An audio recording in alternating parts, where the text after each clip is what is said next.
अस्सलाम वालेकुम वरहमतुल्लाहि वबरकातुहू। आज हम इस वीडियो में हज़रत आदम अलैहिस्सलाम की अपने आदम को कही गई 5 वसीयतें देखेंगे। हमारे असना शेख चैनल को सब्सक्राइब करें और बाजू में दी हुई बेल आइकन को भी प्रेस करें। चलिए, हज़रत आदम अलैहिस्सलाम की अपने आदम को कही गई 5 वसीयतें कौन सी है, हम इस वीडियो में जल्द ही देखेंगे।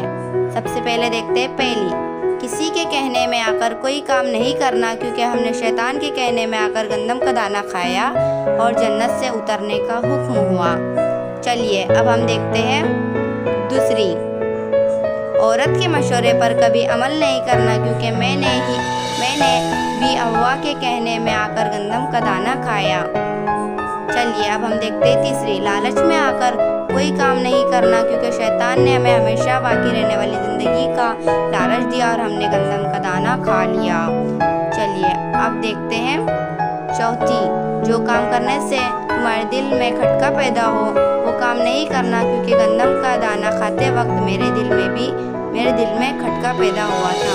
चलिए अब देखते हैं पाँचवीं, हम जहाँ रह रहे हैं इसके मालिक के साथ कभी बेवफाई या इसके नाफरमानी नहीं करना, जो मैंने गंदम का दाना खा कर की और जन्नत से निकलने का हुक्म हुआ। तो इसी मज़ेदार वीडियो दिलचस्प मालूमात के लिए हमारे चैनल को ज़रूर सब्सक्राइब करें और अपने दोस्तों, बहनों या फ्रेंड्स में ये वीडियो ज़रूर शेयर करें। अगर आपको वीडियो पसंद आती है तो हमारे चैनल को भी सब्सक्राइब करें। चलिए, अल्लाह हाफिज़।